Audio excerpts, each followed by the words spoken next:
We were always going to come up against them again sooner or later, so today we have a top-of-the-table-ish clash against the old club Southend. We get to have another little look to see how many of our superstars, who still haven't signed my shirt, are still at Southend, whilst also just trying to hang on to their coattails as they start to run away with League One a little bit.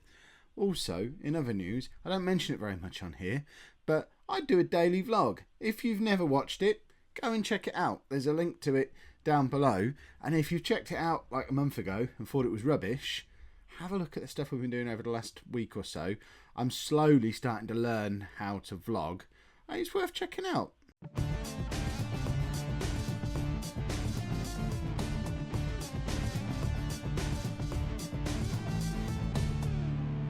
Hello and welcome to Season 11, Part 6 of Non-League to Legend. I'm Kev, and coming up on today's episode, we're at home against Southend and then at home again against Carlisle. So this time Carlisle get to have the longest journey in League One to come and see us, and hopefully we'll beat them because of it.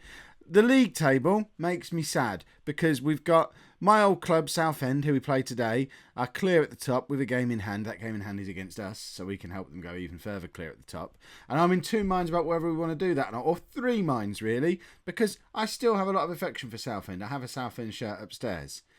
But I'd quite like Plymouth to get promoted, and to do that, a win would put us up into third place, hot on the tails of Blackburn. Hang on a minute, Blackburn, you say? That's who my nemesis Cristiano Ronaldo is now managing.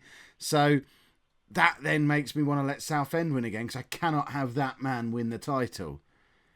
But if we beat Southend, we might be able to chase them down and put them in their place ourselves. Quite frankly, if the top three this season is some combination of Southend, Blackburn and Plymouth, that's proof that there's someone who lives inside my computer just writing scripts for this and coming up with the most storyline-packed version of events it possibly could. Since you were last with me, this is what's been happening. It's not been the best of form. We had 3 straight wins, but one of them was in the Checkatrade Mickey Mouse Nonsense Cup, which we now have to play another game in. We tried to lose, didn't manage it, so now we've got to play against Charlton or Spurs under 23s for the South quarter-final. We won a couple of league games around it as well. We got out of our little mini slump that we were in, which you saw last episode. There hasn't been a lot of games played because I wanted you to see the Southend one because it's massive. And this, the transfer window's open, isn't it? Have we done any transfers? We're trying to do transfers. We're trying to sign this guy, Wilson Marquez. And the reason we're trying to sign him is because if we have a look at the team we're putting out today, you'll notice the distinct lack of centre-backs that are in it. That's because Corey Jordan heard we were trying to sell him, so he's got himself injured for 2 or 3 weeks with a chest injury. Fabian Fid is also injured for 3 to 4 weeks with a twisted ankle. So we're having to play Niambi at centre-back alongside the still largely untried Fidalgo. So we're trying to bring in a third centre-back option. Dan Davis was just about to leave the club on loan, and we've decided to keep hold of him because the other guy we signed in the summer, Unai Egalazabal, is rubbish. We played him in the last game, and that's why we lost, because he's slower than I am. We'd be better off with me playing at centre-back. So that's why we've moved Niambi across today. We know Smith can play right-back, and Kelly is a perfectly adequate deputy on the left-hand side, but it really is a makeshift back four that have never played together before are going to have to come up against Martel Taylor-Crossdale. This isn't going to go well for us. Aside from those four, we've got Thompson in goal, and midfield of Fisher, Smith and McBride, with Hartley in behind Thompson and Dixon. Keith Shorthouse is going to sit on the bench today. He's just dropping off his form a little bit at the same time as Hartley and McBride are starting to pick their form up. So Shorthouse has basically played the last 20 games consecutively, so it won't do him any harm to sit one out.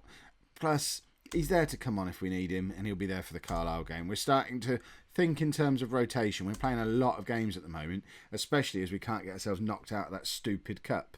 They're wearing my pink shirt, but Taylor-Crossdale isn't in their team. In fact, what? There is not one of our former players in that Southend squad. Well, this changes everything because we no longer care. Yes, they're wearing the shirt that I spent £55 on, but they're not my boys anymore. So let's beat them, and then we'll go up with Ronaldo on our coattails. So we need a win today. That'll put us 2 points behind Blackburn and maths, 4 points behind Southend, and it very much becomes a three-way competition. Smith is in and he scores with 2 minutes on the clock. It's all coming together. Look at that. We're up into third place as it stands. It's a lot of fun being the team playing the game in hand on a Sunday, and that is just about the best possible start. And Southend board, if you are watching, you've had 2 opportunities to bring me back to this club since I left, and you didn't even offer me an interview either time. So if this does go against you today, and if we do end up pulling you back into the mix, and if you do end up missing out on promotion at Plymouth's expense, it's kind of your own fault. You know what I can do. I've offered my services back to you a couple of times. I even sent you a picture of myself in the shirt, and you weren't having any of it. So if we win today, then you've only got yourself to blame. You shouldn't hold a grudge. I left at the time because I had to. You had no money. Right, into the second half. We're still only 1-0 up. I mean, I've done my little rant that lasted most of the first half, but we haven't actually taken this game away from them at all just yet, and we could do with another goal or two to feel a little bit more comfortable. Kelly with the chance to cross, finds Fisher into McBride, back to Smith. We're doing our passing thing again, but Hadley can't quite get there. And would Keith Shorthouse have scored a goal there. Fisher intercepts well from midfield. I'm impressed we've still got him at the club. McBride to Thompson, back to Smith again, and out to Smith. Passing. I like it very much, but there's an interception, and Southend have got a little bit of a break on here, and we don't seem to be able to get a tackle in. And the defence is all over the place, and it really looked like a back four that had never played together, that was made up of an untried young centre-back and 3 full-backs, 2 of them playing out of position. It just looked a mess. We had no one covering on that left-hand side. We had no marking going on in the middle. And to be fair, it took 46 minutes for it to become noticeable, but that was a total shambles, and hopefully they're not going to now just go on and keep exploiting it. But Kelly doesn't clear that properly there. Nyambi does come across to cover, but that's a terrible clearance from Thompson. He's put himself under loads of trouble, but does manage to make the save because it was a very, very tame shot. We want another goal now. Dixon nods down to Thompson, to Hartley. Fisher now puts Thompson through, forces a save out the Southend keeper. We're still in third place with a draw, but we want to start putting some pressure on this top 2. We can't let Ronaldo get automatic promotion at our expense. The man was going to take Orient down, and he's fallen on his feet at a club that had £20 million to spend. Thompson having another shot from range, and the rebound falls to Thompson somehow. He's massively up for this today. Nyambi to McBride. Fisher, it's opened up loads in this second half after a really quiet first half, and now Southend breaking against us. But we're trying to get the interception in, but it looks like we're chasing shadows. They're knocking the ball around the way we usually do, and they're breaking down the right-hand side again. Murphy's in. We're 2-1 down. And the goal came from the same place. The left-back's not covering. There's no marking going on in the middle. I think that's Nyambi there, and I don't even know who that is. Fidalgo, presumably, all the way over there. And it's a mess. We need defenders. It's the worst possible time for both. I mean, there's never a good time for both of your first choice centre backs to get injured, but why now? Right, we're going to bring on young Adam Risley, because today's going to be the day where he announces himself as a first team player. We've sent the lad who was on loan from Hull back because we decided we're going to give Risley a chance in the second half of this season. So him and Davison both come on. We need to be getting Shorthouse onto the pitch as well, actually. Probably should have brought him on first. We'll bring Shorthouse on for Hartley. And completely different front 3, just to try and get back into this game. Part of me is regretting the rant that I did throughout the entire first half now, because not only have we fallen back down to 5th, we've fallen back below our local rivals Exeter. There's now a 10-point gap between us and Southend, which is much less attractive than the 4-point gap we were going to have. There's no way this is going to be a 3-horse race. Playoffs at best for us. And again, it comes down to the fact that A, massively inconsistent, and B, no strength in depth. Yes, we've had 2 injuries, but those 2 injuries have torn our squad apart. And now, I thought Fidalgo was going to get himself sent off, and we were going to have to literally play with me at centre-back in the next game. But we've lost. Probably shouldn't rant when you're only 1-0 up. Oh well, let's go and beat Carlisle and get back into this, because that's the kind of inconsistent nonsense we do. Oh, his head's gone. It's all gone wrong. Transfers. It's all escalated quickly. What has happened here? We tried to complete the signing of Marquez, I showed you in the last bit before. It wasn't even last video. It was like 5 minutes ago. We couldn't afford to bring him in because we couldn't afford to pay his signing on fee. But then we got a transfer offer for Fabian Fid, who is injured for a month. He's out of contract at the end of the season, won't sign a new deal, and isn't any good. I mean, he's one of our first choices, but he was only 2.5 star. So we bit Gillingham's arms off. Fid has left the club. Marquez has now signed. So Wilson Marquez is here. He's not as good as we hoped he'd be. He's also not even close to match fit. Dan Davis has picked up an injury as well. So we really are down to bare bones at centre-back. We do have a little bit of money to spend now after that transfer deal. So we've got 94,000 of the FID money left. So we might be able to bring in another option. Hey, Board, if you're watching, there's a £1.5 million there. Do you want to give us just a little smidgen of that? That might be helpful. But we are going to actively try and bring in another centre-back if we can find anyone that we can buy for that sort of money.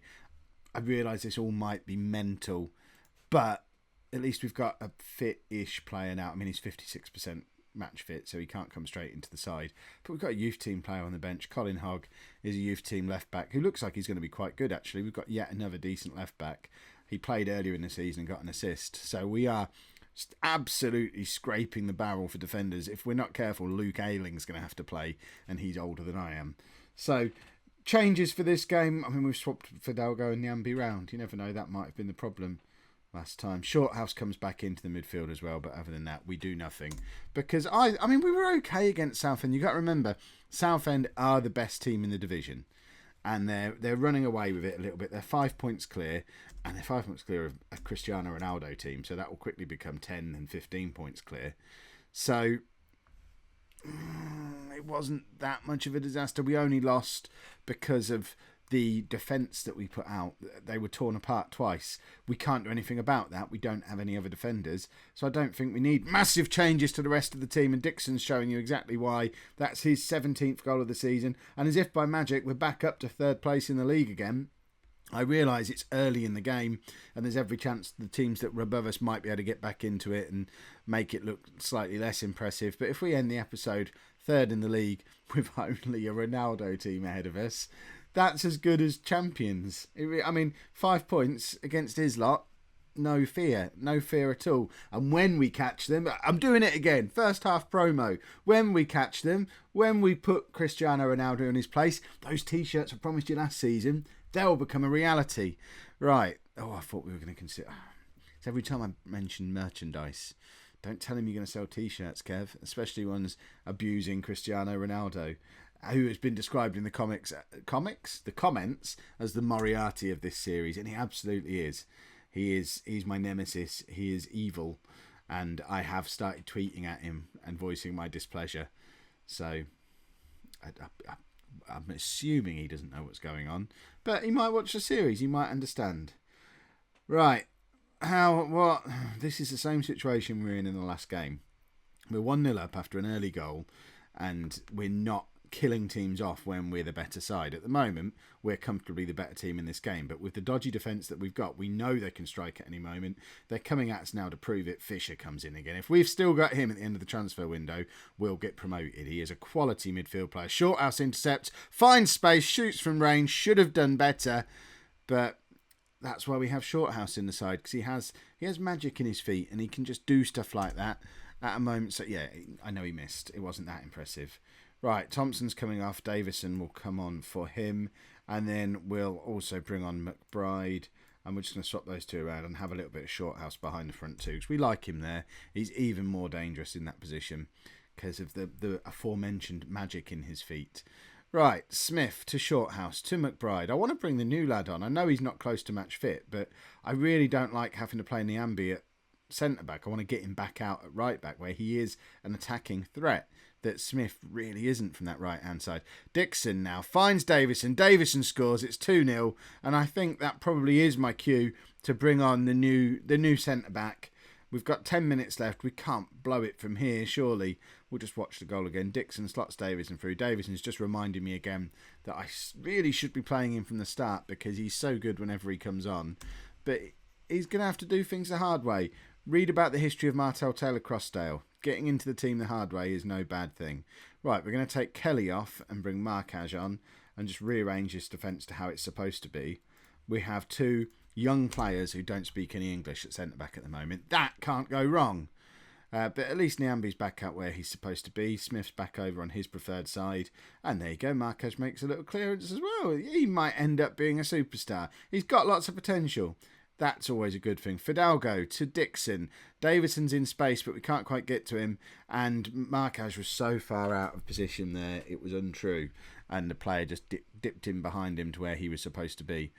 Hopefully, it isn't going to be costly playing these two at centre-back together. I'd like to think by the time we have the next video, we'll have actually spent money on a proper League One centre-back who can come in and play alongside Jordan for the rest of the season, and these two can just get in the side every now and again for a bit of experience and be ones for the future like they're supposed to be.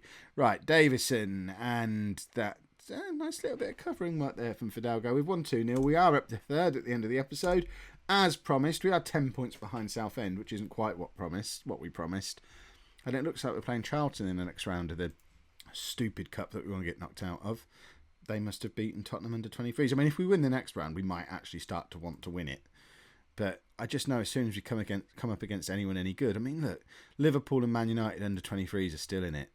So there's just no point in wanting to win it, because wanting to win it is just going to end badly for us. There's no Premier League teams in our side, though. So we could get through to the South final. Don't dream, Kev. If you've enjoyed that, please make sure you pop a like on there for me. Subscribe to the channel if you'd like to see more. And thank you very much for watching. And don't forget to check out the vlog channel. Have a look at it now. It's good.